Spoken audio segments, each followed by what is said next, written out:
Une production du Studio SF. Bienvenue au Sans Filtre, le podcast où on parle de ce qu'on veut avec nos invités. That's it. Je suis PH Quentin, avec moi Doom Plante. Avec la nouvelle année qui commence, vous avez sûrement un projet de podcast parce que tout le monde a un projet de podcast, mais vous pensez que c'est peut-être trop compliqué puis vous voulez pas vous embarquer dans la technique. Ben, le Studio SF, on offre nos services de location, ça vient avec tout le matériel, ça vient avec l'espace, ça vient avec la technique, les techniciens. On va avoir très bientôt, imminemment, plusieurs espaces avec plusieurs ambiances différentes. Fait que allez sur le studiosf.ca pour voir, avoir plus d'informations et nous écrire, évidemment, pour qu'on réponde à vos questions. Cette semaine, c'est la fin de l'année. Qui dit fin d'année fait revue de l'année, fait retour sur cette année qu'on vient de vivre. Et c'est ce qu'on fait aujourd'hui avec le Best of 2021. Fait que PH puis moi, on a tous les deux choisi des entrevues, en fait des podcasts qu'on a fait qui nous ont le plus marqué, qu'on a le plus apprécié. Différents styles de podcasts. On a choisi 3 chacun. On a fait des mentions honorables à la fin. Puis on va aller voir aussi des extraits de bons moments de ces podcasts-là. Alors, si vous n'avez pas tout écouté ou si vous avez tout écouté et vous voulez revivre des moments forts de cette année au Sans Filtre Podcast, alors ce podcast c'est pour vous. Puis on jase, on commente, on dit nos impressions, on dit comment on se sent en cette fin d'année. Alors c'était toujours un plaisir de faire des petits podcasts juste en tête à tête.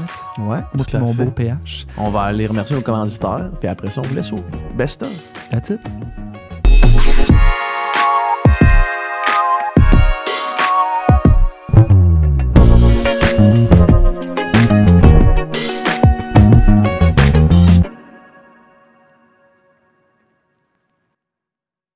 Sous le beau... C'est sur le long chemin, tout blanc de neige blanche. Enfin, un vieux monsieur s'avance avec sa canne dans la main. Hey, Vive le vent! As-tu déjà entendu la version de Ginette Renault de Vive le vent? Non. C'est incroyable. J'imagine c'est genre orchestral un peu, mais c'est vraiment c'est vraiment bien... On l'écoute-tu? Là, on n'est pas encore moins de filtre, là, on est straight up, on met straight up Ginette Renault. Vous irez écouter ça. Hey, on est dans notre best-of 2022 tire à sa fin ou est déjà terminé, tout dépendant quand on sort le podcast. Sûrement, ça reste à une semaine on, une semaine off. Puis là, on est en train, comme à chaque année, de faire notre rétrospective de l'année qui vient de passer. Année qui a débuté avec un podcast où est-ce qu'on annonçait le nouveau podcast, production originale, sexe oral au studio. On a kické off l'année avec ça. Puis c'est ça fait 1 an là, que sexe oral existe puis que ce projet-là a vu le jour. Puis c'est genre devenu un des plus gros podcasts au Québec. C'est devenu un effet... avec une fanbase incroyable. Les filles font des shows live, ça fait la file pour aller les voir. Puis, c'est sold out en 1 heure. Ouais, c'est vraiment un phénomène incroyable ce podcast-là, mais c'est vraiment bon, les filles sont incroyables. Ouais, quand on a mis le podcast, quand on a lancé l'idée comme ça, là, avec Lisande puis Joanie, puis moi je savais que ça allait être bon, mais je savais pas que les filles allaient être aussi bonnes que ça, rapidement. Ouais. Puis pour vrai, ils ont fait un job incroyable. On peut retourner, parce que là on va mettre des extraits dans le fond, entre des petites interventions de Doom puis moi, puis on peut retourner, Nicole prend ça en note. Nicole est avec nous autres aujourd'hui? Yes, là. Oh yeah! Fait qu'on va aller voir un extrait où est-ce qu'on parle un peu du projet et de la naissance du projet, dans le fond, avec les filles. Début 2021. Premier podcast 2021. Extrait. Un point qui semble revenir dans, mettons, quand on parle de sexualité, c'est le laisser aller. Parce que j'ai l'impression que c'est quelque chose qui retient vraiment beaucoup de monde, là. Tu sais... mettons juste de ma propre expérience, si je parle d'éjaculation féminine, mettons, là, tu sais. De ma propre expérience, les fois où est-ce que ça l'a marché, c'était quand la fille elle se laissait juste aller, parce que la minute qu'il y avait une petite retenue, ça marchait pas, tu sais. Puis comme c'est quand même des bonnes statistiques, là, tu sais, de filles qui sont capables d'éjaculer, en fait. Là. Je sais pas si c'est 100% ou si y a... Moi, j'avais entendu genre 80%. Moi, je dis toutes les filles peuvent éjaculer. C'est toutes les filles peuvent éjaculer. On n'est pas toutes femmes fontaines. Ça, c'est une rumeur. Les femmes fontaines... Fait qu'on peut tout éjaculer. C'est quelque chose que... Est-ce que tu veux le développer ou pas? T'es pas obligé. Tu peux avoir un orgasme. C'est ça. Ça se peut qu'il y a des femmes qui sont capables d'avoir des orgasmes sans éjaculer, puis il y en a d'autres qui vont éjaculer sans avoir d'orgasme. Ça, moi, je trouve ça plate, tu sais, rendu là, allô, je mets tout de mon lit pour rien. Fait que, mais ça arrive. Ouais, c'est ça comme, arrive il fréquemment. s'est passé ça, mais ça n'a pas été l'orgasme le plus fort de ma vie, même si ça a l'air... Ouais, parce que c'est pas lié. Ça n'a jamais été un orgasme dans mon cas, là. Toi, c'est à chaque fois... Non, c'est que moi, c'est que j'ai réussi ça. Je travaille mon corps beaucoup. Fait que mon but, c'est d'essayer d'avoir mon orgasme en même temps d'éjaculer. Ouais, c'est ça. T'es G. Fait que là, mon orgasme est le plus puissant. Jesus. Mais c'est de la pratique, là. Pour vrai, Il y en a eu des brassées de drossal, là. Ah oui, ben, j'ai ma couverte de jus de noun, ma couverte Splash Dry, mais sinon... C'est un produit qui t'en vend chez ouais, Splash Dry. La couverte Splash Dry. Tu peux absorber jusqu'à 4 litres de liquide corporel. 4 litres. Ouais, tu peux jouer longtemps. Tu as un code promo là-dessus? Ah ouais. Juste au cas où. Ben oui, il y en a un. C'est malade, c'est fascinant. Moi, ça... I guess que je suis coupable de jamais m'être assez informé par rapport à la sexualité et toutes les diverses pratiques, là, tu sais. Je veux dire, je commence, là, dans ma vie. Mais tu vas nous écouter. Ben non, mais c'est sûr et certain, là, tu sais, c'est sûr et certain. Moi, c'était pas I guess, une priorité, là. J'imagine que ça aurait tout à fait dû en être une, mais... Mais je pense que c'est peut-être plus un réflexe pour les filles de vouloir... Ben, de devoir s'informer parce que c'est peut-être plus dur pour nous de connecter à notre corps, tandis que quelqu'un qui est capable de venir puis que c'est instinctif puis que, tout est beau, là, c'est sûr que t'as peut-être moins le réflexe de vouloir t'informer, là, fait que c'est juste... Puis tu sais, si le gars aussi, il sait pas, tu sais, il y a beaucoup de couples il sait pas là, que sa blonde, elle n'a pas le maximum de plaisir. Fait que lui, il pense que sa blonde... Peut-être même qu'elle ne sait pas non plus qu'elle n'a pas le maximum de plaisir. Elle a dit juste, oui, mais moi, le sexe, c'est pas important ou j'aime pas tant ça, puis ça reste de même. Exact. Puis, mais ça, c'est une question que j'avais, tu sais, justement, tu sais, je pense qu'il y en a plein de couples où est-ce que ça fait ça, puis ben, avec le temps, mettons, t'as peut-être de moins en moins de relations sexuelles. C'est comme ça devient ça la norme, ça devient un peu dans le non-dit ou quasiment tabou de genre d'en parler, tu sais, puis là, mettons, si un des deux veut aborder ce sujet-là de hey, tu sais, peut-être qu'on devrait essayer de travailler ça, puis là, tu sais, je pense que ça peut facilement devenir une source de conflit, mettons, là. Tu sais, puis tu sais, je pense que, mettons, ça, une relation avec une personne, soit ça peut être de plus en plus on expérimente des affaires ou justement de plus en plus on se campe dans ce qu'on connaît, on veut pas trop explorer. Puis tu sais, mettons, si après 4 ans, t'es avec quelqu'un, t'amènes une nouvelle affaire où tu dis, j'aimerais peut-être ça plus de même, ou j'aimerais ça qu'on fasse plus ça. Mais là, c'est quoi depuis genre, ça fait 3 ans que t'es insatisfait? Tu sais, je pense que ça peut facilement... Le plus longtemps t'en parles pas, le plus gros l'éléphant dans la pièce devient. Là, puis le plus dur vient d'essayer de nouvelles affaires, je pense. Là, tu sais. Comment l'amener. C'est ça. Toi, mettons, quel conseil tu donnerais à quelqu'un dans cette situation-là, mettons? Là? Ben, Lisanne, l'autre fois, elle a donné un super bon conseil. C'était, t'avais dit, tu sais, considérant les fantasmes et tout, là, de demander à la personne, c'est quoi, toi? Qu'est-ce que t'aimerais? Avant de dire, hey, moi, j'aimerais ça, de demander à la personne. Puis après ça, c'est sûr qu'il va te demander à toi. J'ai l'impression que ça arrive un peu. Tu sais, mettons qu'on reprend l'exemple d'un couple que ça fait 4 ans qu'ils sont ensemble, puis de se dire, OK, quelles sont les démarches que je peux faire pour raviver notre sexualité? Tu sais, j'ai l'impression que ça arrive un petit peu comme un cheveu sur la soupe, d'arriver à l'autre, de faire comme, hey, check, on joue à un jeu. J'ai acheté 12 sextoys. Non, mais même, tu sais, de demander les fantasmes, c'est comme, hey, check, c'est quoi tes fantasmes? Puis après, je te dis le mien, puis là, c'est comme, pourquoi tu veux me dire que c'est genre... Je pense que comment je l'amènerais, mais là, en même temps, prenez ça pas pour du cash nécessairement. J'ai jamais été très longtemps en couple. Je pense que j'amènerais... Mettons là, que c'est après 4 ans, t'as jamais utilisé de la cire de chandelle, genre. Ben, je pense que je ferais quelque chose pour la personne. Tu sais, amener quelque chose de nouveau, mais pour cette personne-là. Ouais. Fait que c'est pas comme si t'avais un besoin qui manquait, tu sais. C'est genre parce que tu veux rajouter quelque chose qui peut plaire à l'autre. Fait que je sais pas. C'est la meilleure façon d'inclure les produits érotiques ou whatever, c'est en lui faisant vivre à lui une expérience. Parce que souvent, les filles disent « Ah, mon chum, il veut pas que j'achète des vibrateurs, il veut pas que j'achète ci. » Je suis parfait. À ce moment-là, on va pas y aller avec toi, on va y aller avec lui avant. Fait que, comme tu dis, on lui fait découvrir à lui que c'est des produits, ça peut être le fun. Puis ça va pas te remplacer toi. C'est ça la peur tout le temps. Ils ont peur qu'un vibrateur, ça va le remplacer lui. Ah, ouais, OK. Fait que on va lui faire découvrir à lui, on va lui faire une expérience. Puis c'est là, il y a des scénarios que je propose tout le temps. Puis après ça, ben là, il va triper. Puis après ça, on va pouvoir y aller, tranquillement. On est de retour.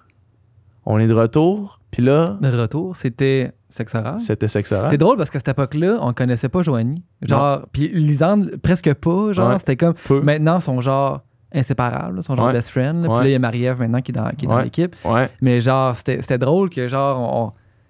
Ils se connaissaient pas tant que ça à ce moment-là. Tu sais, maintenant là, que Joanie, mettons, a une fixation sur les prostates, c'est comme un running gag.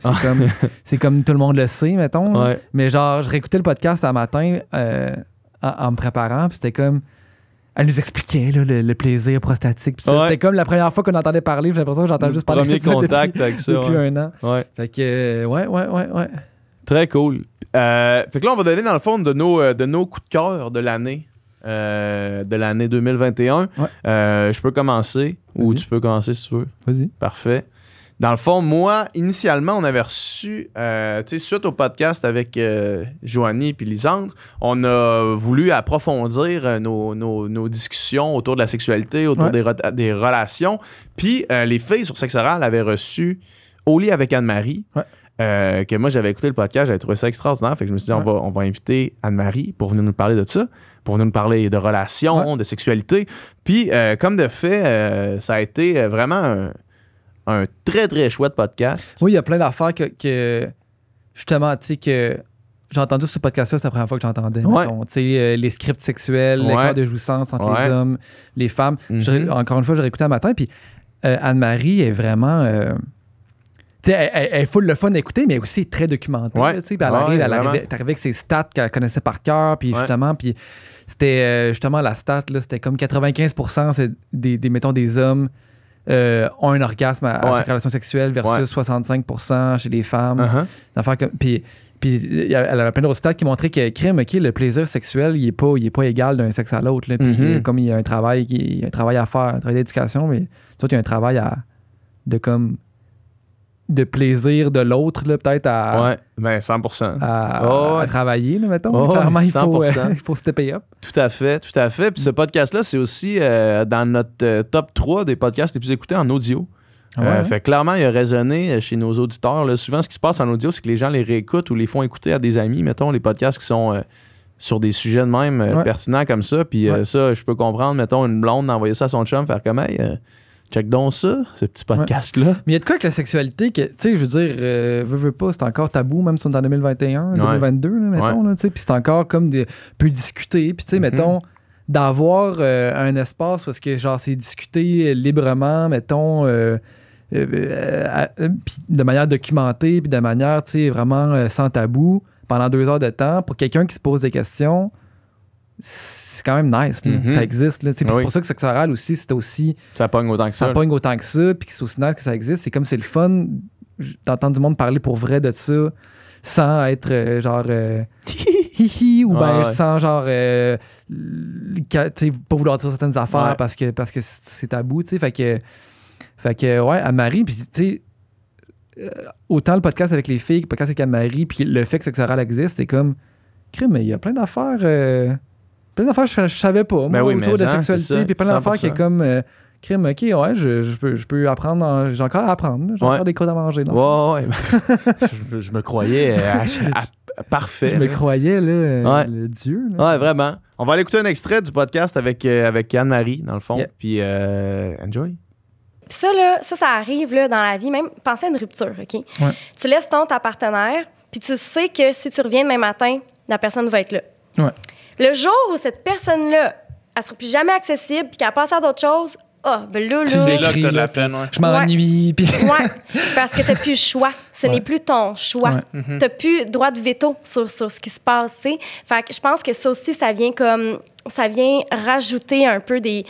Là, tu te remets en question, t'as-tu fait le bon choix? Est-ce que je suis en train de regretter? Est-ce que j'aurais-tu bas dû? Tu sais, c'est comme, tu rentres dans ces questionnements-là qui te font vivre des émotions en dedans. Puis on a tellement peur du regret, les humains, là, que c'est une émotion qui est vraiment désagréable, le regret, là. Tu sais, puis moi, je vais toujours dans ce sens-là avec mes clientes. Je suis comme, OK, qu'est-ce que tu regretterais?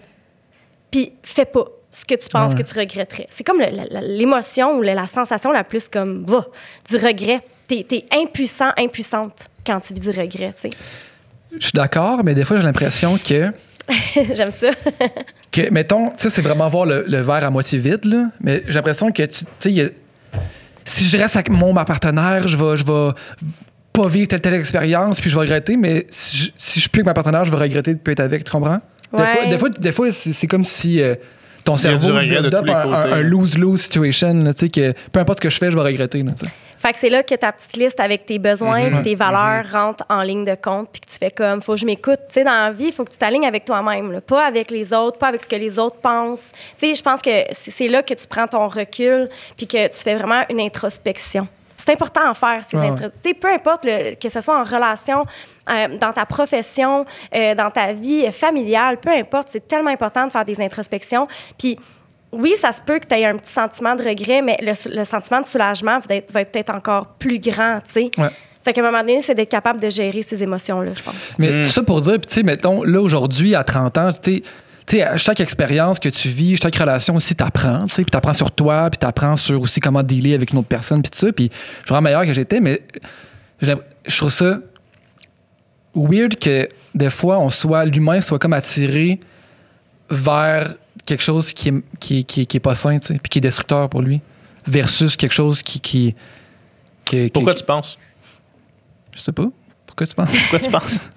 Non, mais je sais pas, je pose la question en toute... je sais pas, je posais la question honnêtement. Combien, tu sais, mettons, tout le monde autour de... C'est pas tous les couples autour de nous qu'on voit, puis que, tu sais, c'est pas tout le temps beau, là. Il y a des gens qui restent ensemble, puis... C'est des choix. Ouais.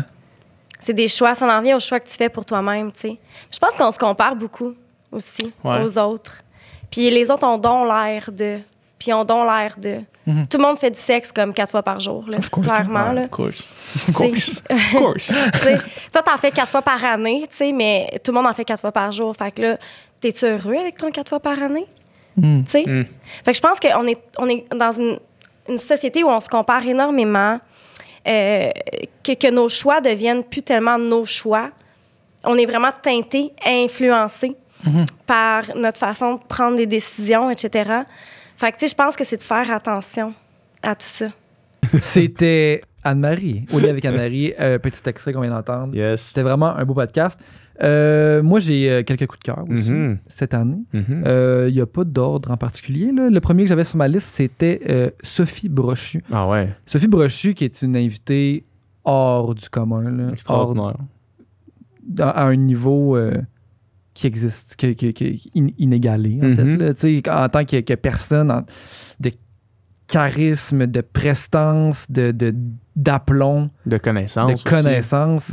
Puis, tu sais, n'importe qui l'a vu en entrevue, soit ici ou à Tout le monde en parle. Je pense qu'on avait parlé avec ma mère qu'on avait reçue, puis de là où je l'ai vu à Tout le monde en parle, cette femme-là, c'est comme ça, c'est incroyable. Là, je veux dire, la force qu'elle a, tu sais. Puis en même temps, encore une fois, je réécoutais des petits bouts de ce podcast-là ce matin, puis elle était tellement en mode chill. Ah, elle était relax, elle s'était aussi barré le dos, là, fait qu'elle était comme automatiquement assis laid back de même dans sa chaise parce qu'elle avait le dos décalcé, fait qu'elle pouvait pas se mettre comme ça. Genre, fallait qu'elle reste comme un peu dépliée. Là. OK, elle avait le dos barré. Oui, elle est arrivée en nous disant ça. Elle dit, ben là, je vais me placer de même, j'ai l'air vraiment détendu, mais comme, fait qu'elle pouvait pas genre se plier à 90 degrés, il fallait qu'elle soit genre... évachée un petit peu de même. Là. J'avais manqué cette info-là. J'ai là, donc ben c'est laid back. En gossant avec la chaise à côté. Oh non, ben, t'es laid back quand même, là, t'es pas nerveuse. Puis elle était vraiment, tu sais, c'est drôle, je réécoutais parce qu'elle nous parlait, puis elle disait, tu sais, PH, tu sais, Dom, puis genre, elle était vraiment, là, tu sais, elle avait appris nos noms, puis genre, tu sais, elle était vraiment, genre, full humain, là, comme conversation, puis tu sais, toute la première partie où est-ce qu'elle nous expliquait son parcours, puis que, tu sais, qu'elle avait fait le conservatoire de théâtre, puis qu'elle avait lâché ça, puis que comment qu'elle a découvert que l'économie de l'énergie, c'est quelque chose d'intéressant, que par hasard, elle a pris un cours d'université là-dessus, puis ça a comme fait genre « Oh my God ». Puis l'anecdote qu'elle est allée en Gaspésie, genre expliquer aux pêcheurs qui peuvent pas pêcher les poissons, puis qui font comme genre, ça fait pas de sens que tu nous dis. Qu'elle est là, puis elle a 19 ans, puis il faut qu'elle explique ça à genre des gars que ça fait 40 ans que c'est ça leur métier, tu sais. Puis comment qu'elle est devenue, genre, justement, cette femme-là qui est une des femmes les plus importantes au Québec, là, dans le fond, là, tu sais. Définitivement. C'est fou, là, tu sais, puis ça prend, là, des nerfs d'acier. Tu sais, faire ce job-là, le PDG d'Hydro-Québec, là, prend des nerfs d'acier. Oui, c'est définitivement. Elle a l'air vraiment d'une personne ultra cartésienne en bonne solution, tu sais. Fait que, genre, je suis pas sûr qu'elle doit... Je suis pas sûr qu'il y a pas grand-chose... En fait, il y a pas grand-chose qui doit la stresser, dans le fond. Là. Non, mais tu sais, quand il faut que tu ailles convaincre la ville de New York comme mais c'est pour ça que je te d'acheter dis, ton électricité, c'est comme... Faut que tu arrives là... prêt, là. Faut que tu arrives là solide. Puis en sachant de quoi tu parles. En sachant de quoi tu parles, puis il faut que tu arrives là. C'est pas le temps de te laisser intimider, là, surtout, genre, comment elle m'a expliqué, comme la dynamique aux États-Unis, là, comme ça joue dur, là, c'est comme, genre, elle, man, c'est pas ça se laissera pas intimider. Là, non. Puis c'est ça qu'elle a fait aussi, finalement. Fait qu'Hydro-Québec ont eu ce contrat-là, là, après qu'elle soit venue sur le podcast.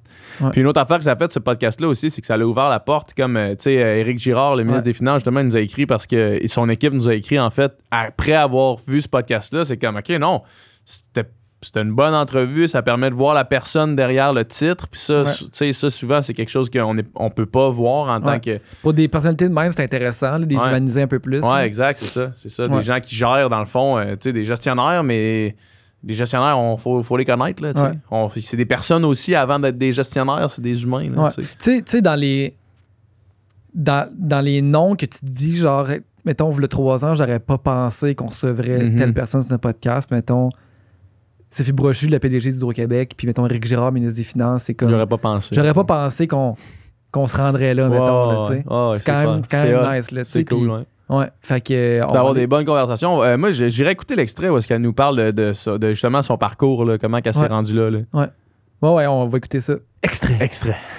Écoute, c'est une longue histoire, mais après ça, j'avais aucune idée de ce que je voulais faire. Mais là, t'as comme 18 ans, qu'est-ce que je veux faire? Puis d'ailleurs, c'est ça le système scolaire. T'sais. On embarque sur un tapis roulant, puis on est supposé savoir. En secondaire 3, t'as pas le droit de prendre une bière, t'as pas le droit de construire un auto, t'as pas le droit d'entrer dans un bar, mais il faut que tu décides ce que tu vas faire dans la vie. Ça n'a aucun sens. Ouais. T'as un choix à faire entre sciences nature ou sciences humaines en secondaire 3. Quand il y a bien des affaires que t'as aucune idée. C'est quoi? Fait que rendu là, comme je savais pas ce que je voulais faire, cher, je me suis dit... m'a essayé quelque chose de large, tu sais. Fait que j'ai pensé sociaux, politique, histoire, économie. Ah, économie. Correct, on va faire économie. Fait que j'ai fait économie. Mais encore là, le bac, ça a été correct. Mais, tu sais, des notes, j'avais C. Tu sais, quand j'avais C, je me disais, je suis correct, je vais finir mon bac, puis... C'était pas la grande passion, là. C'était pas... j'ai trouvé ma vocation. Non. Puis en fait, plus j'avançais, moi, je me disais que j'allais être économiste dans la vie. Okay. Mais on avait des bons profs. C'est H.P. Rousseau qui a dirigé la caisse. Pierre Fortin, super économiste, qui est assez connu au Québec et puis ailleurs. C'est des bons profs, mais je vibrais pas. Puis à la dernière année du bac,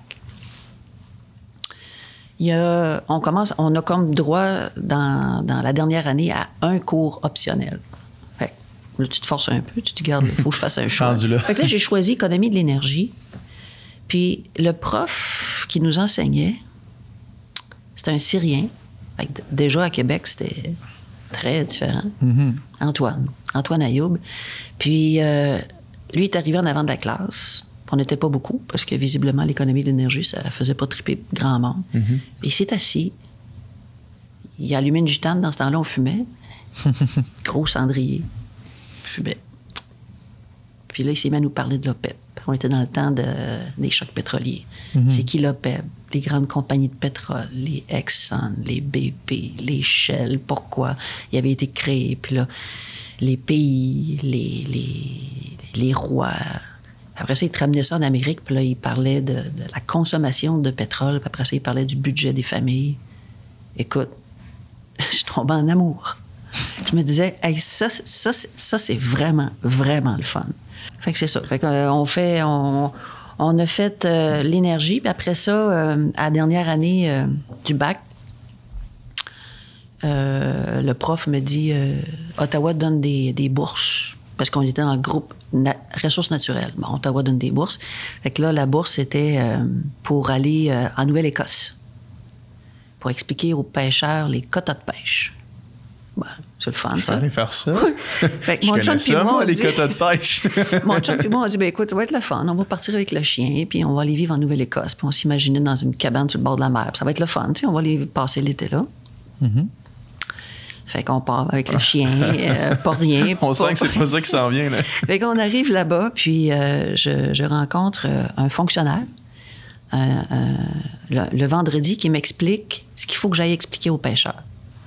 Puis il me donne une carte avec c'est l'Est du Canada, puis des bancs de poissons là-dessus. Il m'explique que là, les bancs de poissons ont diminué, il y a moins de ressources, et donc il va falloir que les quotas de pêche soient réduits, puis là, il faut que tu expliques ça aux pêcheurs. Qui, eux, dépendent de ça, là. Que eux, ils vivent de ça. Ouais. Fait que Mais tu sais, dans ma c'est de la naïveté- job, c'est pas de la job agréable. là. C'est Ouais, comme mais je aller l'avais pas annoncer à pogné des- que c'était pas agréable. Ouais, c'est ça. Mais Ottawa donne des bourses. Fait que À Dom. l'époque- celui à qui t'a expliqué l'époque- ça, il était bien content que c'est toi qui ailles au bat après. Là. Ben écoute, oui, puis je pense que j'étais naïve. Alors, ça se passait dans le sous-sol d'une église le dimanche soir, la première séance. OK. Le dimanche soir, j'arrive avec ma carte. Je mets ça sur une espèce de lutrin. Dans ce temps-là, il y avait de la musique, de la guitare. Là, tu sais, je mets ça sur le lutrin de la musique, de la guitare. Puis, je me souviendrai de ça toute ma vie. Fait que là, j'explique ça dans mon anglais approximatif. Mais il était correct, il le pognait, là. Puis là, c'est tous des messieurs baraqués, là. Ils sont tous... ils te regardent. D'abord, une fille du Québec Ouais. qui m'expliquait qu'ils vont pêcher moins de poissons, tu sais, en partant, là. Tu sais. C'est difficile à eux autres de comprendre qu'est-ce qui se passe, là. Ouais. Alors là, il y a un monsieur qui se lève, un pêcheur qui se lève, il est en arrière. Puis il marche tranquillement, puis il a sa veste carottée, là, tu sais. On devrait dire carolée, mais à Québec, on dit carottée. Fait qu'il arrive avec... puis là, il prend mon stylo feuille. J'avais un gros feutre, là, pour dessiner sa Un carte. marqueur, là. Ouais. Fait que là, il s'en va au large, puis là, il fait des pointillés. Il fait une ligne pointillée. Fait qu'il me demande en anglais, il dit est-ce que vous savez c'est quoi, jeune fille? Ça. Non. Il dit ça, c'est la ligne des eaux internationales. OK. Fait que là, il dessine 2 bateaux. Un petit bateau puis un gros bateau. Puis le petit bateau, il y a un drapeau canadien dessus. Puis le gros bateau, il met un drapeau japonais. C'est facile à dessiner, hein? Ouais. Fait qu'il dit, c'est ça l'enjeu, mademoiselle. L'enjeu, c'est que les poissons don't fucking care de traverser la ligne. Fait que si c'est pas moi qui le pogne, c'est le gros japonais qui va s'en aller avec. Fait que je vais continuer à pêcher mon poisson. Je trouvais qu'il y avait un bon point. Fait que le lendemain matin, j'appelle à Ottawa. Monsieur? Dans ce temps-là, il n'y avait pas de cellulaire, il n'y avait Ouais. pas rien, il n'y avait pas de... Fait que j'appelle à Ottawa, puis j'ai dit, expliquez-moi ça. Il dit, il a raison, mais il faut qu'on diminue. Fait que là, on s'est comme rappé parce que je n'étais pas capable d'expliquer des folies de même. Puis John, qui devait enseigner le français à Dalhousie, en tout cas, anyway, fait qu'on s'est ramené, mais là, on n'avait plus de sous. On avait brûlé les sous qu'on avait pour prendre le traversier pour y aller, pour aller plus vite, parce qu'on avait le chien. Mais là, quand on est reparti, disons qu'on avait juste assez pour mettre de l'essence dans l'auto. Puis fait qu'on s'est ramené avec le chien. Là, t'arrives, il était fin juin, pas de job, pas d'appart, un chien, pas d'argent. Fait que là, je suis...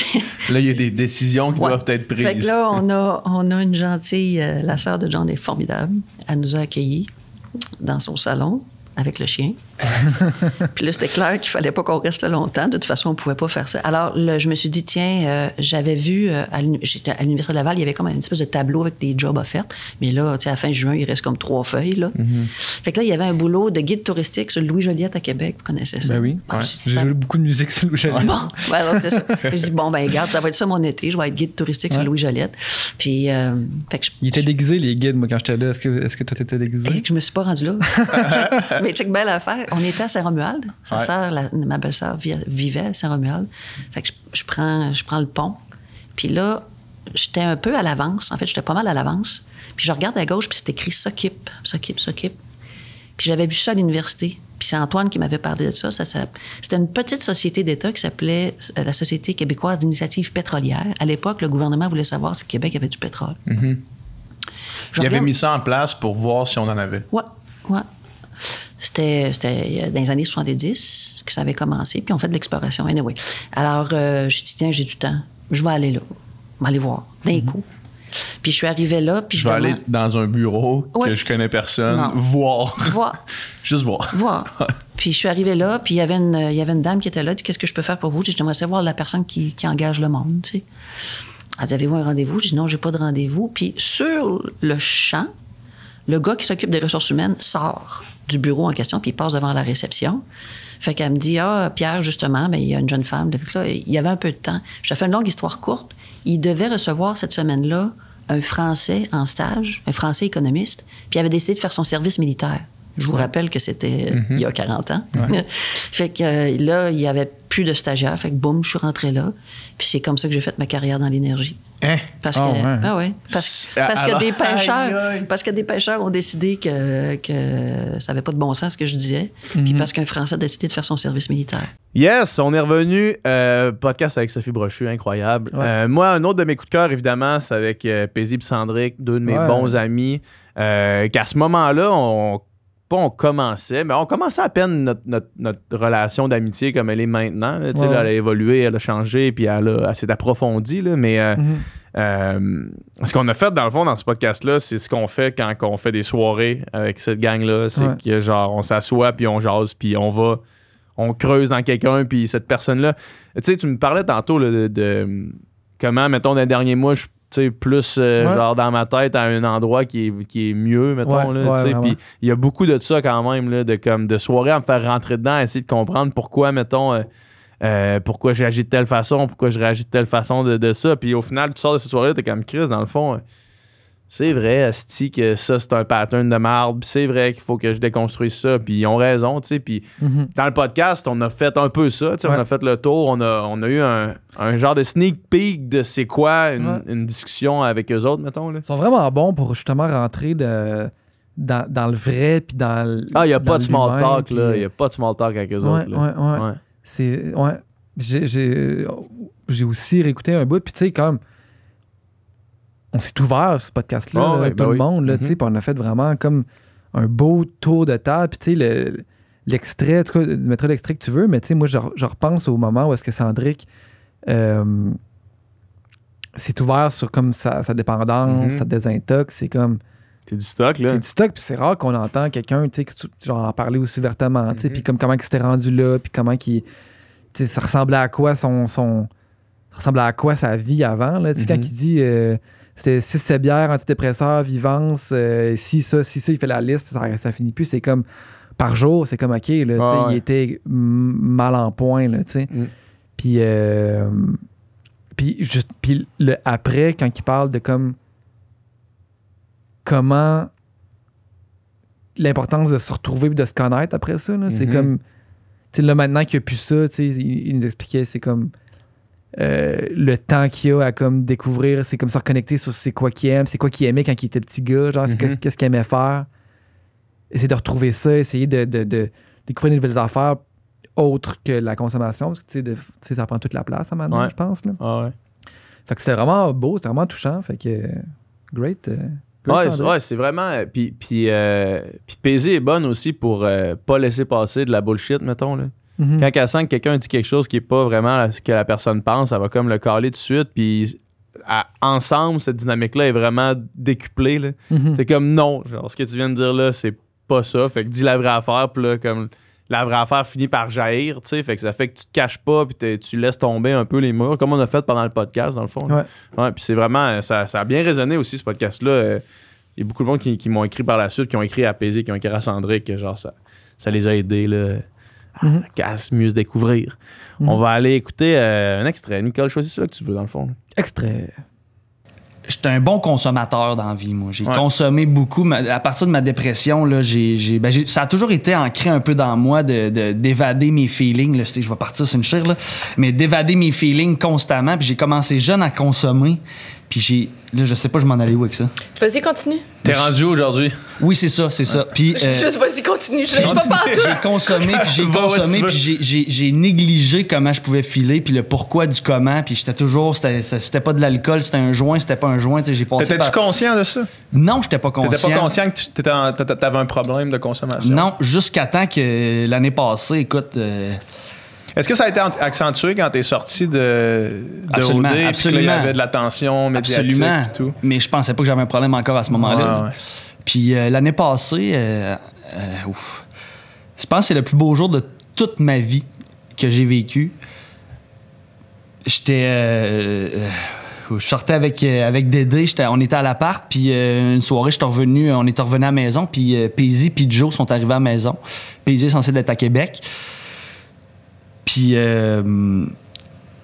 ils m'ont fait une intervention, tu sais. Ils m'ont dit comme là, Cendrick, ça va pas, là, ça marche plus, là. Puis ils avaient toutes pris les démarches pour la désintox, puis les informations, puis je voulais rien savoir, tu sais. Mais ça a été mon TSN turning point de ma vie, là.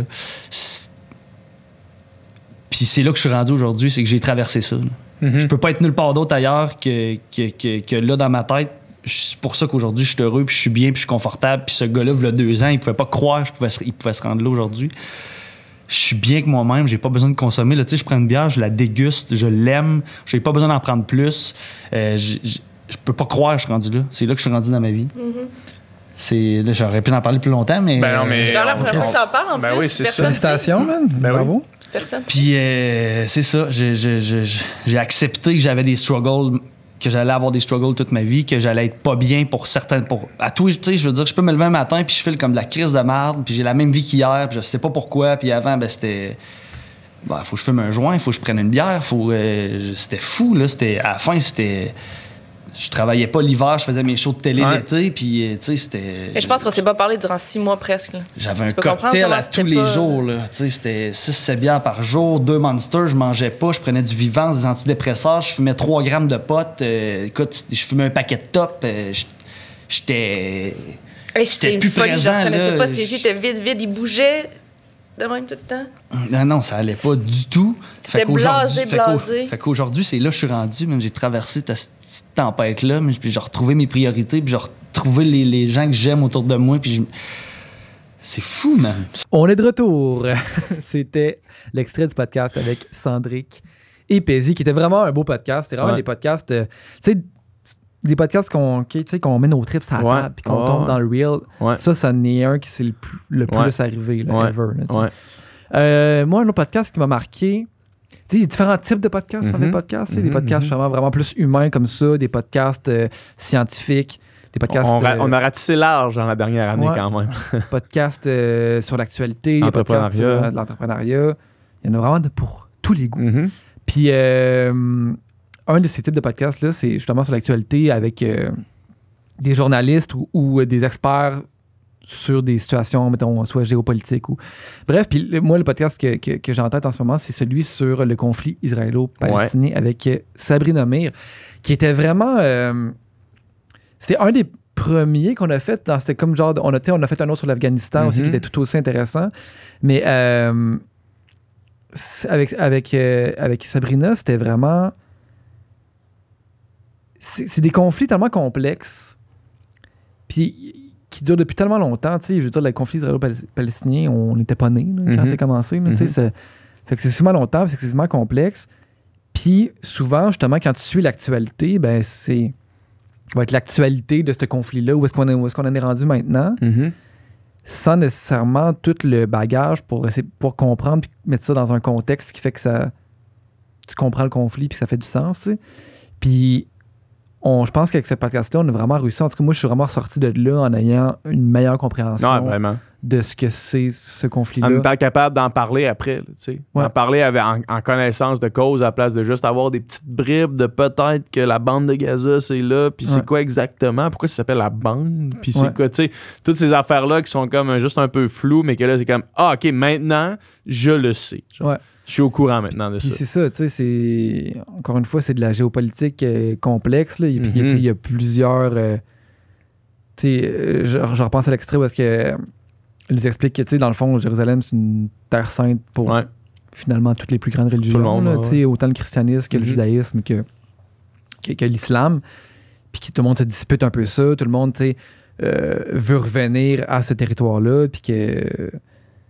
Puis bref, tu sais, il y a un moment dans le podcast, je me souviens que c'était comme...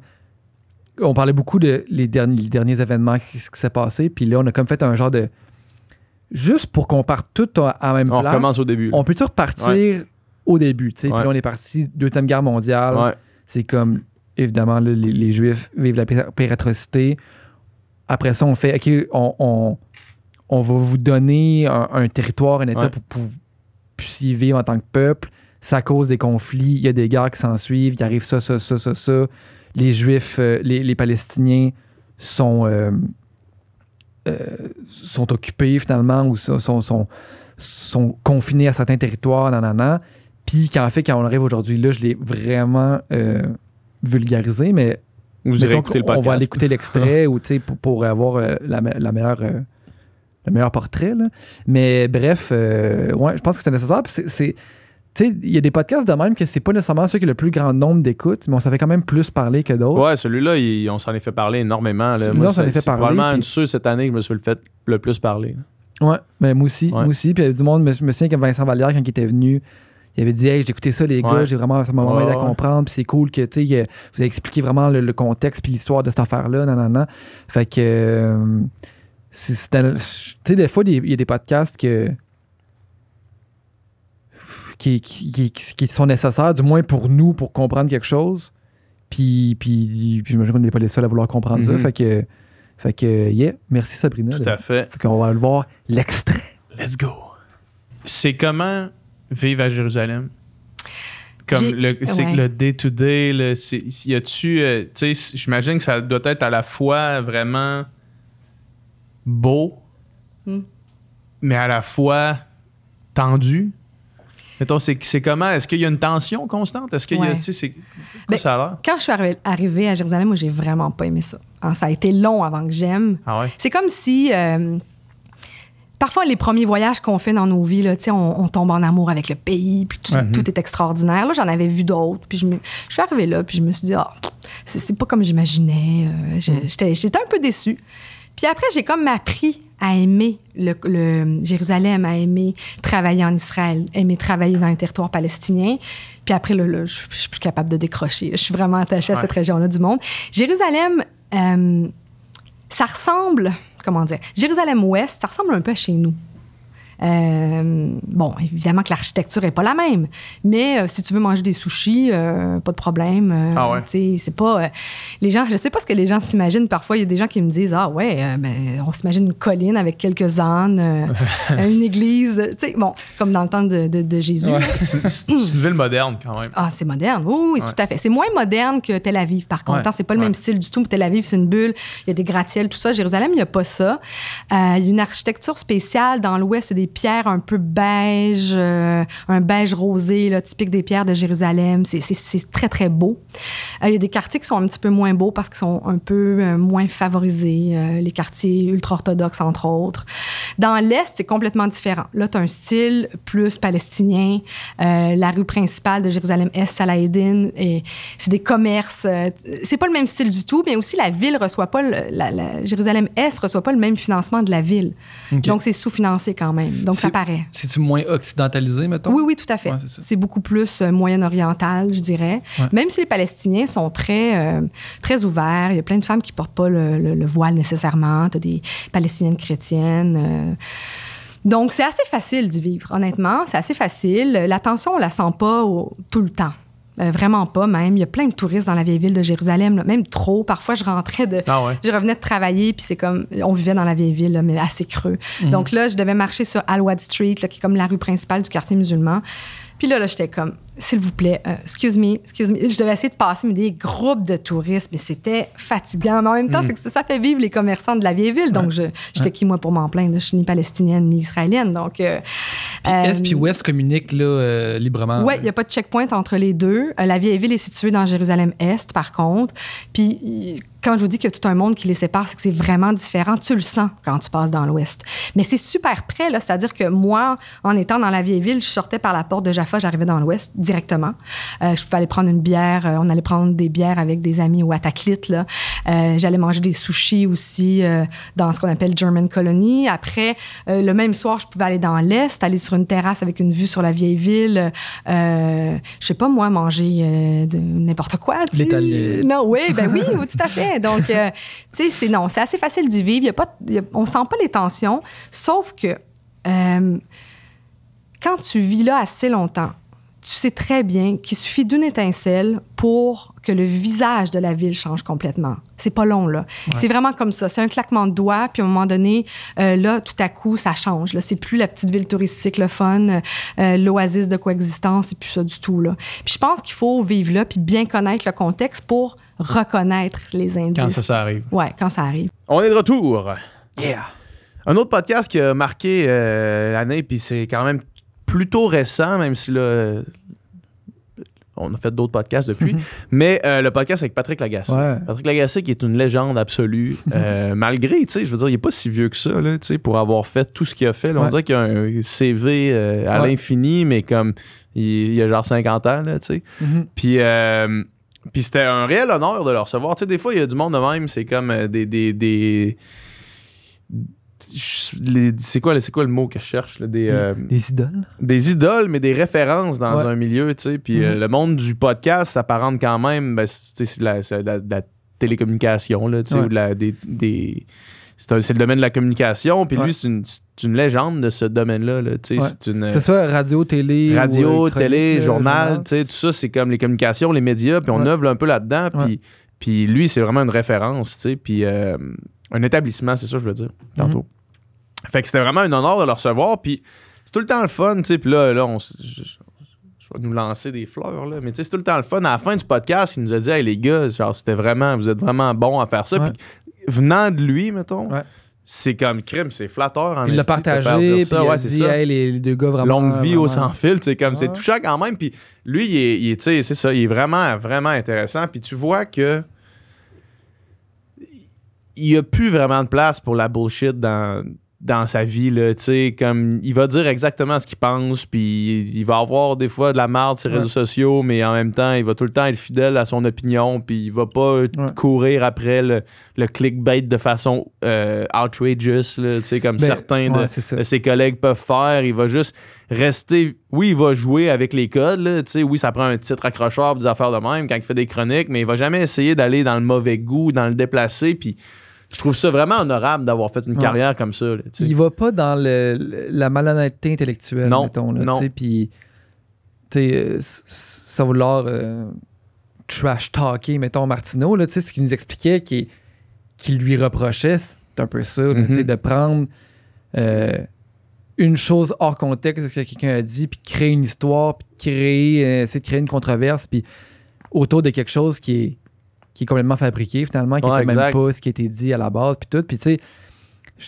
l'importance, tu sais, il revenait souvent sur l'importance de la rigueur, puis que l'importance pour lui de rechecker ses faits, de rechecker ses sources le plus possible pour pas faire d'erreur, tu sais.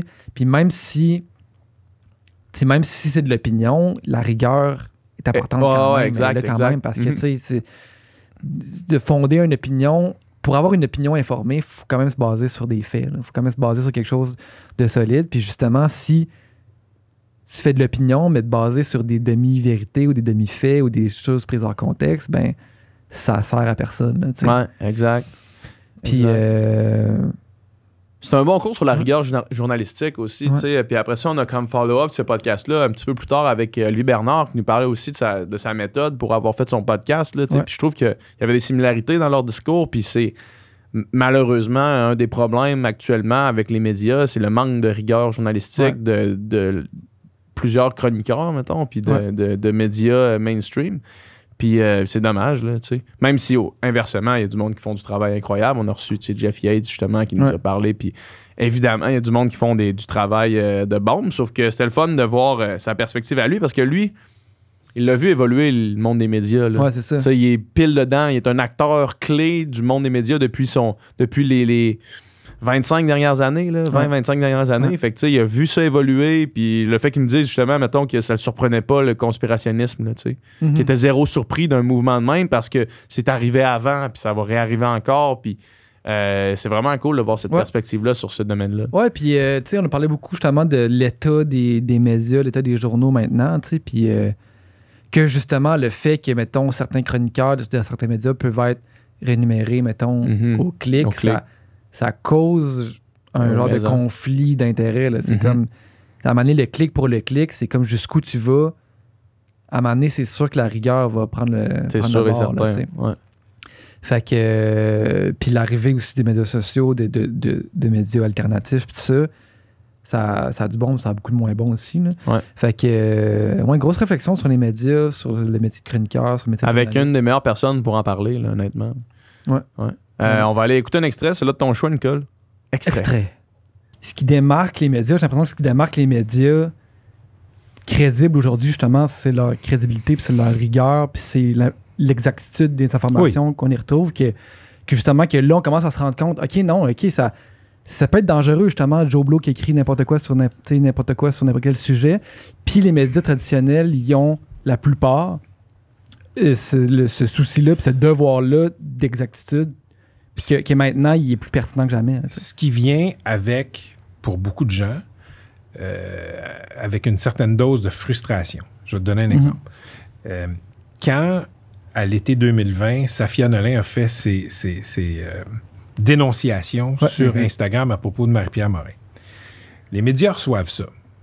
Écoute, tu reçois ça, mais je veux dire, premièrement, tu peux pas juste prendre ça puis mettre ça à la une du Journal de Montréal, de la presse, du Devoir. C'est comme média, tu peux pas faire ça. Tu as une obligation de vérification. Tu as une obligation d'essayer de parler à toutes les parties impliquées comme Safia, comme Marie-Pierre Morin. Mais moi, je me souviens que le lendemain, Safia Nolin, c'était peut-être pas le lendemain, c'était peut-être même le jour même, là, Safia Nolin avait exprimé sa frustration du fait que les médias traditionnels n'avaient pas donné écho à ces révélations. Écoute, on peut pas faire ça. Notre job, notre force, c'est de vérifier. De confirmer ou infirmer les faits. Oui, puis de publier des affaires dont on a vérifié la véracité. Ce qui ne veut pas dire qu'on ne se trompe pas. Mais je me souviens qu'autour de Safia Nolin, il y avait beaucoup de gens qui disaient, ben oui, les médias, ils font pas leur job, ils ont peur des poursuites. Écoute, c'est pas tant une peur des poursuites que de vouloir dire des choses qui sont vraies. Et là, Safia, dans mon souvenir, là, OK, là, ça se peut que je m'enfarge dans quelques détails. Mais Safia Nolin disait, quand il s'agit de parler de mon habillement à la disque, là, les médias sont là. Oui, évidemment. On le voit. T'as un chandail de Jerry Boulet, on écrit qu'il y a un chandail de Jerry Boulet. Moi, c'est pas mon truc, tu comprends? J'écrirai pas là-dessus, ça m'intéresse pas. Il y a des médias qui ont beaucoup écrit là-dessus. Tu portes un chandail de Jerry Boulet, facilement vérifiable. On le voit, facilement vérifiable. Quand tu allègues quelque chose comme ça, comme média, puis je comprends là, que pour les personnes qui sont pas versées dans comment fonctionne le journalisme, ça peut être frustrant dans une époque où tout est immédiat. Comment ça se fait que la presse n'en parle pas? Christy, on veut vérifier.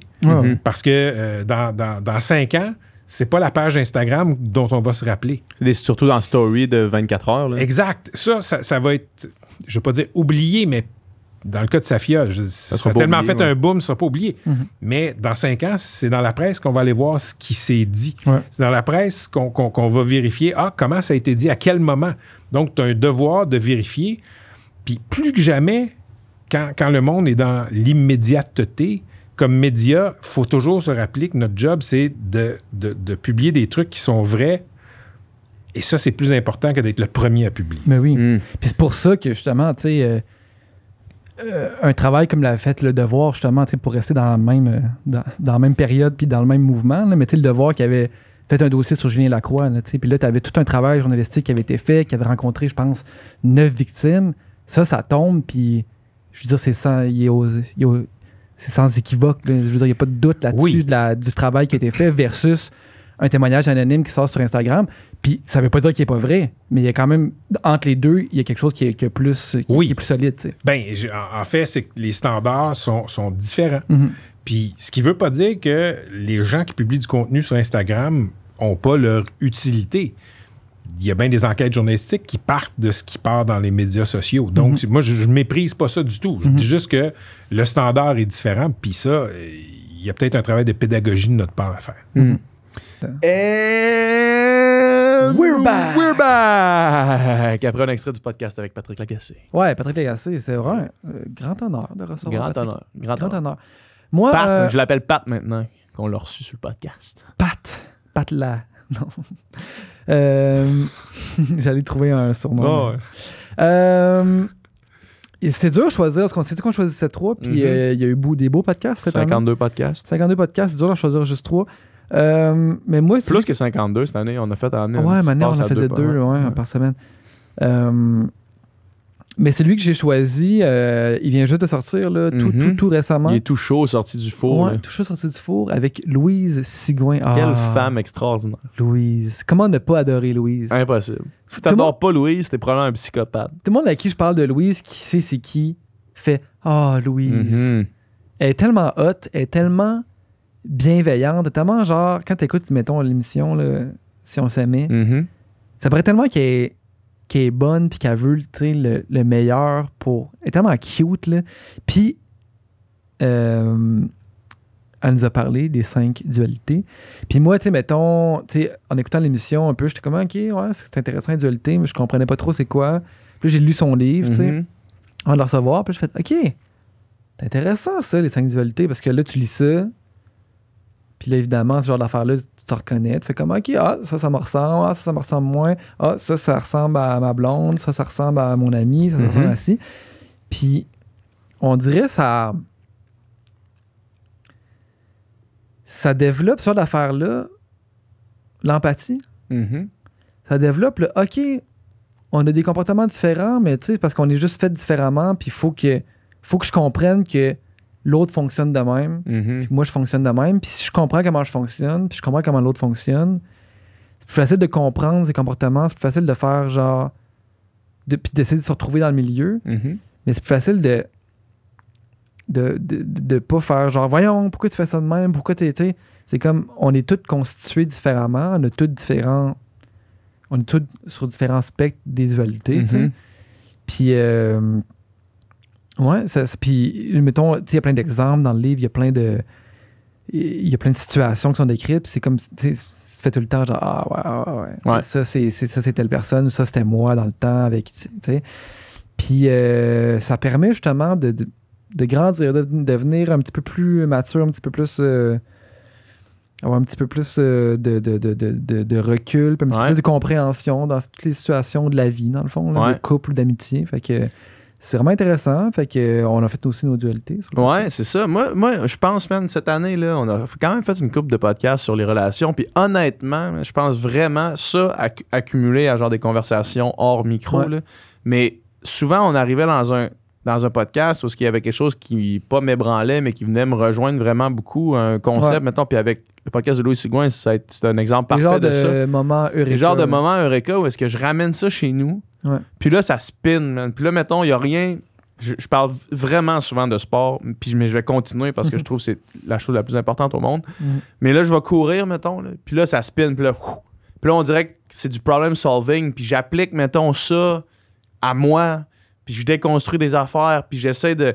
tu sais, comme quand je tourne le micro de bord, là, je le déconstruis vraiment. Puis ça, j'essaie de le remettre dans l'ordre de la bonne façon, tu sais, pour essayer de déconstruire des mécanismes, puis briser des patterns, qui est un peu ce que Louis Sigouin vise faire, tu sais. Puis de par ces conversations-là, j'ai vraiment l'impression que j'ai vraiment beaucoup amélioré ma vision des relations, puis ma tolérance par rapport à certaines affaires, comme tu viens de dire là, tu sais, juste l'empathie envers les autres, mais aussi la réelle compréhension de toi, parce que si tu te comprends vraiment, puis tu sais où mettre tes limites, puis tes frontières, puis tu sais aussi où il faut que tu mettes ton effort pour améliorer telle ou telle affaire, c'est pas mal plus facile de le verbaliser et de le dire dans une relation, tu sais. Puis d'établir vraiment, tu sais, un dialogue sain, tu sais. Puis l'année a commencé avec Guillaume Dulude qui est venu nous parler de communication sur le podcast aussi, tu sais. Puis tout ça mis ensemble fait que comme, OK, je me suis beaucoup amélioré. Encore beaucoup de chemin à faire, là, je vais pas me mentir. Mais au moins ça a comme été un genre de déclic au courant de l'année qui se culmine avec... Ça aurait pas pu être une analyse plus claire de ma personne selon mes 5 dualités, là, ce qu'on a fait pendant ce podcast-là. Puis on l'a fait pour nous deux, dans le fond. On peut aller mettre cet extrait-là parce que c'est assez parlant de comment c'est assez frappant. Là, fait que super podcast avec Louis Sigouin. Puis Niki met cet extrait-là. Extrait. Moi, j'ai de la misère à... La plupart, c'est pas clair pour moi, mettons, de quel bord du spectre je me trouve. OK. Certains plus que d'autres, mais... Dépendant, codépendant. Mettons, je t'aide rapidement. T'entends-tu? Toi, c'est clair pour toi? Ben, moi, vis-à-vis moi, c'est extrêmement clair. Je trouve que toi, c'est facile. Ouais. Je trouve que, non, mais c'est vrai, je trouve que toi, c'est comme, tu lis des descriptions. Mais toi, peut-être que toi, ça varie selon... peut-être que ça varie de la relation. Ou je sais pas, peut-être que je suis moins... Il y en a une couple que marqué. c'est facile quand même. Là. Ouais. Es-tu plus préoccupé par tes besoins ou les besoins des autres? Je dirais mes besoins. OK, dépendant. Ouais. Est-ce que tu es un vite ou tu es un lent? Je dirais vite parce que j'essaie toujours de faire le plus d'affaires possible. T'es vite. Ouais. T'es émotif ou rationnel? T'es un homme de beaucoup de mots ou t'es un homme Moi, je dirais pas vite aussi clairement que ça. Tu sais, mettons, c'est pas rare, mettons, qu'on part d'une place puis t'as encore une brosse à dents dans la bouche avec genre en train de finir 2-3 affaires. Mais c'est à cause que j'essaie de finir 2-3 affaires parce que je veux faire le plus d'affaires possible. Fait que souvent, je vais être vraiment juste ou en retard, mais à cause que faut que je fasse le plus de choses, tu sais. OK, fait que ça te rend lent, finalement. Ouais. C'est ça. Moi, j'aurais plus tendance à dire ça, ouais. OK, fait que dans le fond... c'est drôle, ce jeu-là. On va faire toi après. T'es-tu rationnel ou émotif? Ben, certaines personnes diraient, mettons, ma blonde dirait que je suis émotif, puis il y a du monde avec qui je travaille qui dirait que je suis rationnel, vraiment rationnel. Fait que ton émotif, qui fait 50 affaires en même temps, il se brosse les dents, puis il check un peu de nouvelles, puis il écoute une autre affaire, puis sa toast, ça vient de lever, te ralentit. Fait que t'es un lent. Parce que tu marches au feeling, là, tu dis, hop, attends une minute, j'ai donc ben des dossiers ouverts. Ouais. Tu comprends? Fait que c'est ça qui me confirme que t'es lent, dans le fond. Parce que t'es comme un enfant. Hop, écoute un petit peu bonhomme. Puis là, hop, son pyjama. Oh, son running, ça a pris 4 heures. Tu sais, mais c'est parce que tu marches au feeling, fait que t'es lent. Ouais. Ça sonne un peu comme toi. Fait que t'es dépendant, émotif, lent.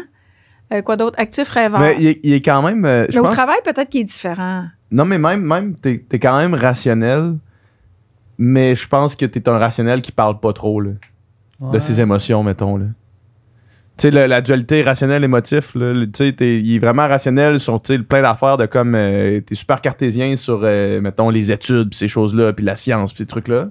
Sauf que tu parles pas de tes émotions, ben non plus. Là, est-ce qu'ils sont clairs, tes émotions, pour toi?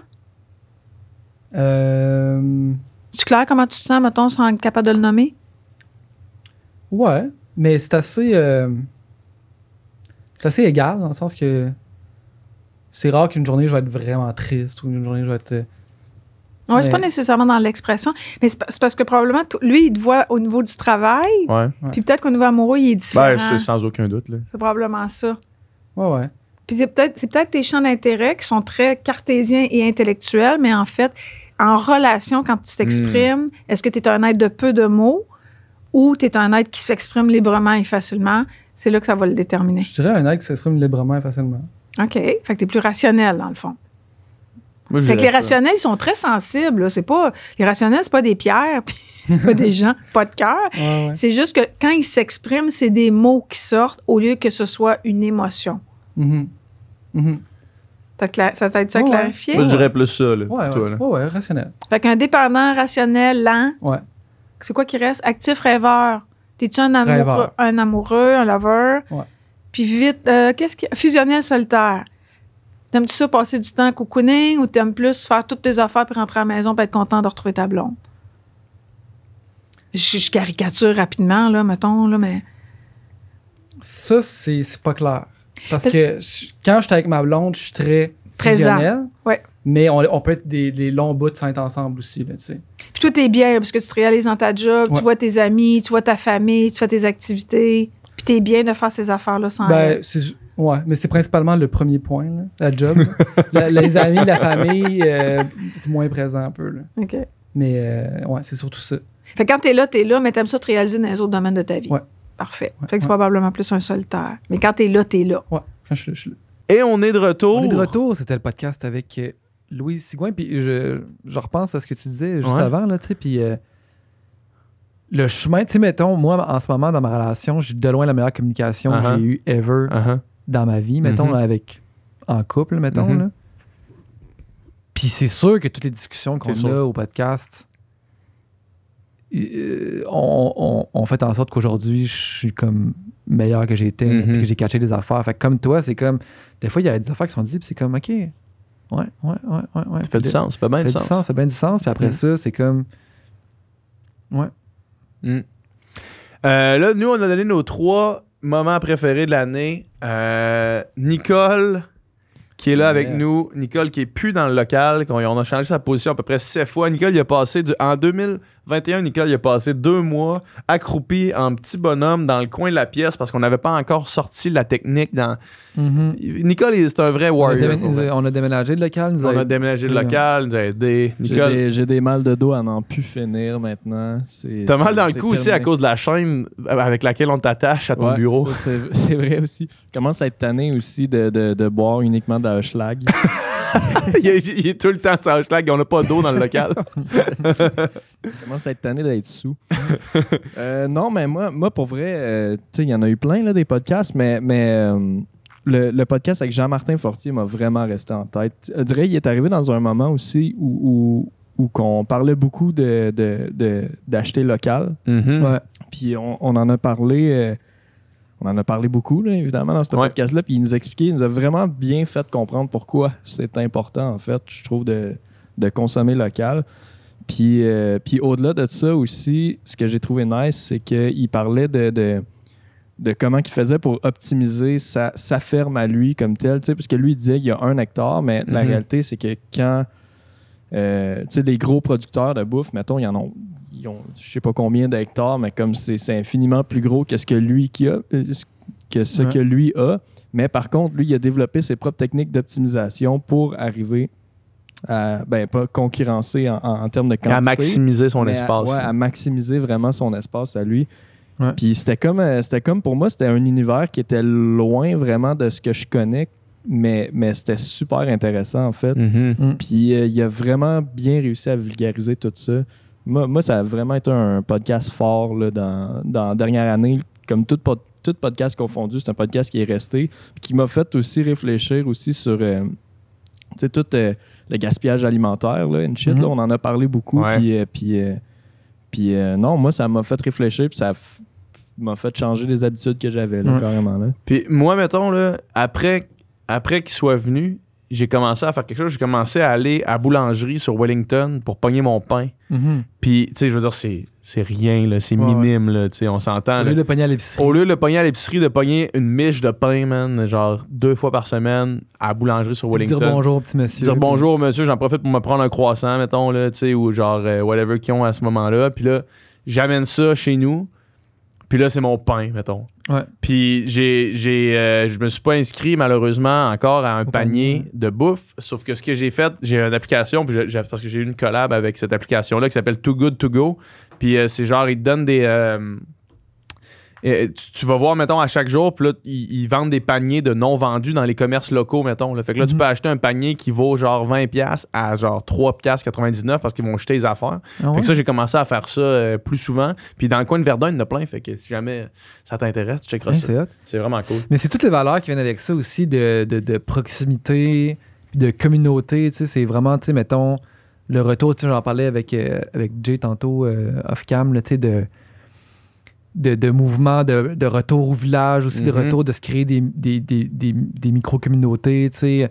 Justement, je parlais de quand cet été, je suis allé enregistrer dans un village qui s'appelle Saint-Adrien, tu sais, puis qu'il y a vraiment une espèce de hub d'artistes puis de créateurs qui sont là, puis tout est full traditionnel parce que c'est un village, mais moderne en même temps. Genre une épicerie en vrac 24 heures, tu peux rentrer à 2 h du matin, pogner ce que tu veux, le peser, payer ça, libre-service, ressortir. Genre, c'est vraiment comme... Puis il y a vraiment une gang de monde là, tu sais, qui font des affaires incroyables. Puis je suis sûr qu'il y a des villages de même au Québec. Il y en a plein, tu sais. De plus en plus, ouais. Puis là, tu vas chercher justement, tu sais, ton... C'est comme une espèce de quasiment d'autosuffisance, là, mettons, là, avec les agriculteurs, puis tout. Puis ce contact-là avec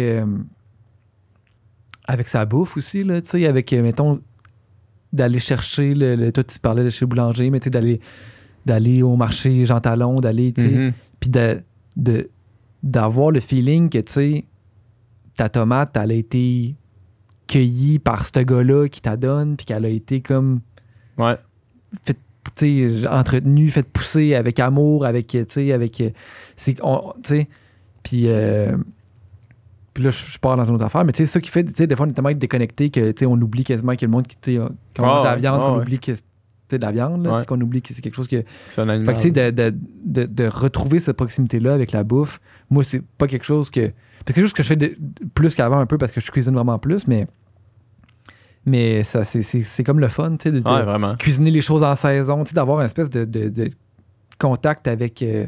de lien avec le territoire, la terre, les agriculteurs, tu sais. Je trouve ça beau, je trouve ça des belles valeurs. Vraiment. Nicole, tu mettras l'extrait qui te plaît pour ça? Yeah. Extrait. Moi, j'ai acheté à Phillipsburg un clapier. Donc, c'était un ancien bâtiment où il y avait des lapins. C'était 4 hectares. J'ai payé 100 000.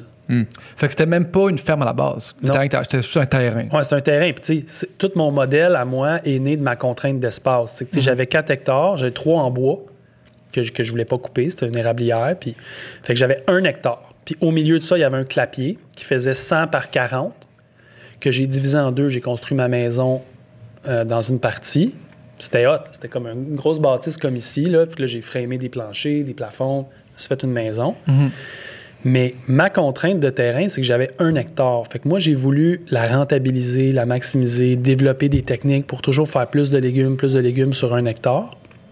C'est ça qui a créé mon modèle, qu'à un moment donné, 8 ans plus tard, j'ai écrit dans mon livre. Tu as été forcé un peu à faire des choix qui t'ont amené vers la méthode que tu as. Ouais. C'est pour ça que j'ai pas de tracteur. Parce que le tracteur, finalement, il prend bien de la place là, quand il tourne. T'sais, quand il tourne au bout du rang, là, tu peux pas avoir des carottes là, tu vas t'es effroyer toutes. Fait que, tu sais, moi, chaque mètre carré là, est en légumes, serré tête. Puis je travaille avec des outils manuels. Puis, tu sais, j'avais voyagé à Cuba, j'avais vu des trucs là-bas. J'avais été en France, j'avais vu des trucs là-bas, en Californie. Fait que j'ai tout ramené ça ici.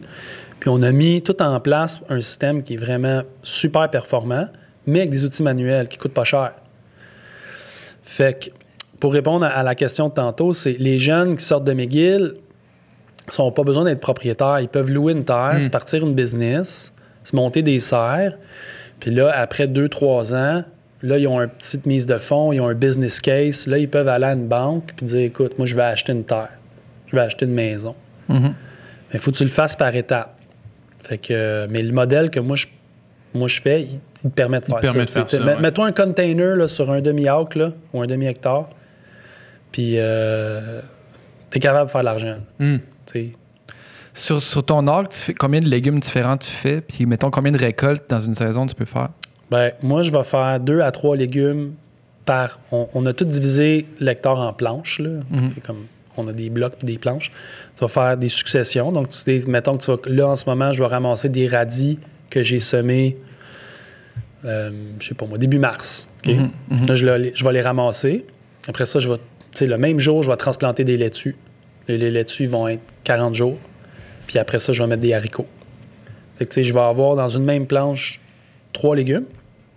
Puis mes espacements de culture, mes haricots sont vraiment serrés parce qu'avec un tracteur, quand tu viens pour désherber, tu as besoin de laisser bien de la place entre chaque rang pour que l'outil passe. Je sais pas si... pas être trop... Je crois comprendre. Oui, c'est ça. Fait que tout est dimensionné pour que ton tracteur circule. Fait que tes rangs sont loin. Tandis que moi, mettons, au lieu qu'avoir 3 rangs de carottes comme ça, j'en ai 5 ici. Parce que j'ai pas besoin d'aller cercler avec un tracteur. Fait que non seulement je fais 2-3 légumes différents par planche, mais mes rangs sont 5 fois plus serrés. Fait que je suis sur 1 hectare, mais dans le fond, je produis comme si j'étais sur 10. Puis il y a bien des bénéfices. Des bénéfices à faire ça de même. Des coûts de production de moins, tu es plus efficace dans tes gestes, dans tes mouvements. Fait que c'est ça. Nous voilà de retour.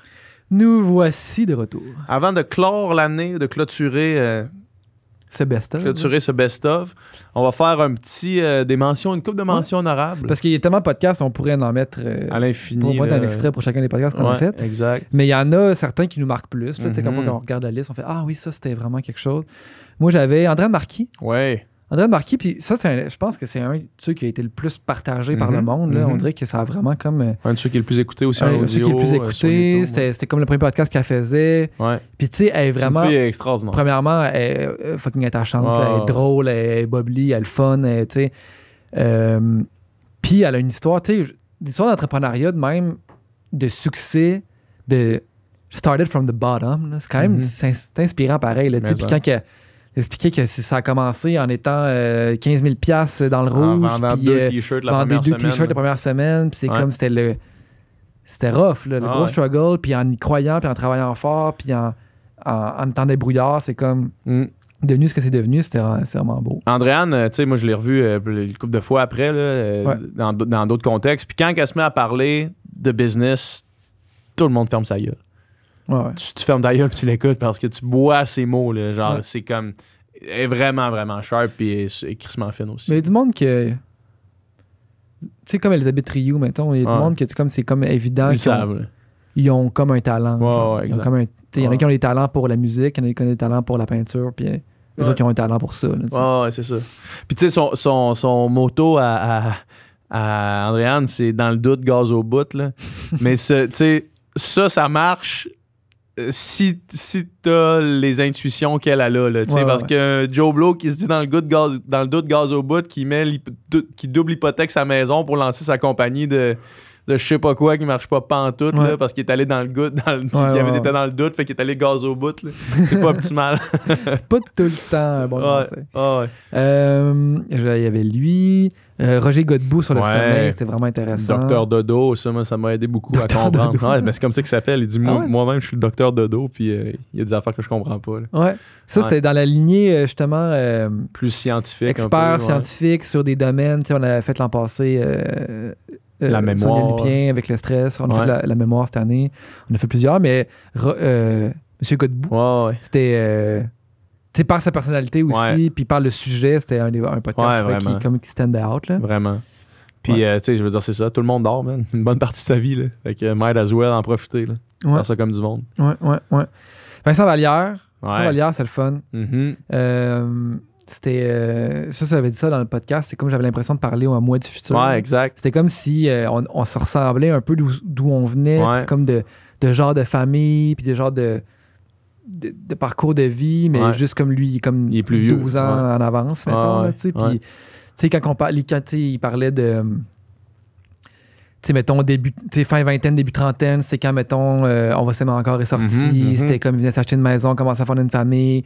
Beaucoup de deuil, les deuils de la vingtaine à faire. Puis c'est comme, nous, on est pile dedans, les deuils de la vingtaine. Fait que c'est comme beaucoup de choses que, personnellement, moi, en tout cas, que lui avait vécu aussi. Vraiment. Oui, tout à fait. Fait que ça, c'était un beau podcast. Vraiment. Moi, le podcast avec Thomas, puis Thomas Levac, puis Stéphanie, j'ai eu bien du fun. C'était le fun, dans les podcasts, mettons, on a moins fait peut-être un peu cette année des podcasts vraiment genre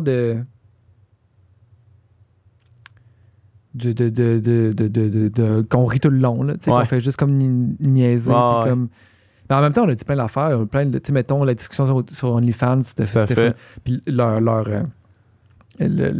leur vision de tout ça, leur opinion là-dessus, c'était vraiment bon. Ouais. Puis ils sont vraiment hot. Là, ils sont vraiment cool. Ouais, ils sont vraiment drôles.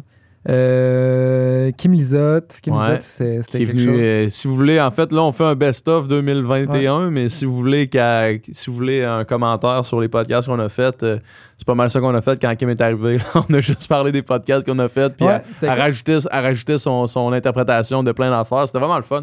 J'aurais aimé ça qu'on aille plus long, en fait. Avec c'est comme arrivé un peu en retard, puis là, on avait quelque chose après. Là, fait qu'on a elle reviendra. C'est ça. C'est comme, elle avait comme écouté plein de podcasts, puis accumulé plein de choses qu'elle a envie de dire, puis que fallait que ça sorte, puis t'arrivais, puis là, ça, puis ça, puis ça, puis ça, puis ça, puis tu sais, elle est comme énervée, mais vraiment drôle. Là. En tout cas, fait que, avec Kim, c'était vraiment le fun. Puis genre, c'est comme si elle voulait percer notre carapace, genre percer c'est comme elle nous a psychanalysé. Toi, je pense que toi, t'es comme ça. Il y a de la psycho là-dedans. Mais c'était bien drôle, elle est vraiment cool. Après ça, on a parlé tantôt, Éric Girard, que le ministre des Finances, c'est quand même quelque chose. Avec Olivier, c'est tout le temps le fun. Avec Bernard, Pharmacien, tout le temps le fun. Fait que moi, ça fait le tour des plus beaux podcasts. Man, écoute, puis c'était une autre belle année du Sans Fil podcast, man. C'était notre 3e année, un petit peu plus. Man, tout le temps, incroyable. On est chanceux en Christ. On est vraiment privilégiés, il faut se le rappeler. Parce que c'est vraiment le fun de faire toutes ces rencontres-là avec tous ces gens incroyables-là, puis d'avoir la tribune qui nous permet de un, les inviter, puis de deux, pouvoir rendre ce genre de discussion-là accessible aux gens. Ouais. Puis merci surtout à vous qui nous écoutez.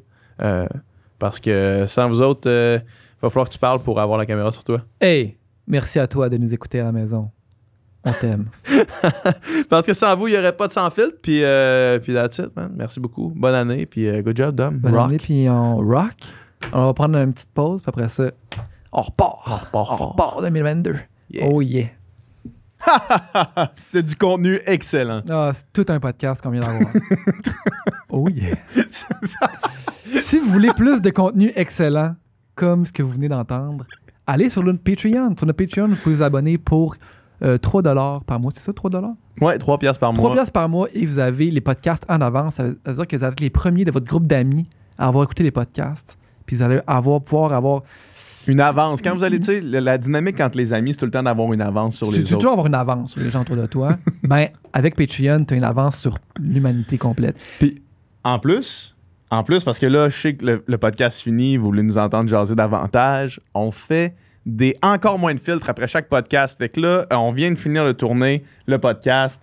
On va en jaser, on va chiller. Nicole, il est plus là maintenant. C'est encore moins de filtres, il travaille à la place. De temps en temps, il est là. Mais on jase, on parle de la conversation qu'on vient d'avoir. Mais ça, si vous voulez avoir accès à ça, ben, heureusement pour nous, malheureusement pour vous, c'est exclusif sur Patreon. Fait qu'il faut s'abonner. Abonnez-vous.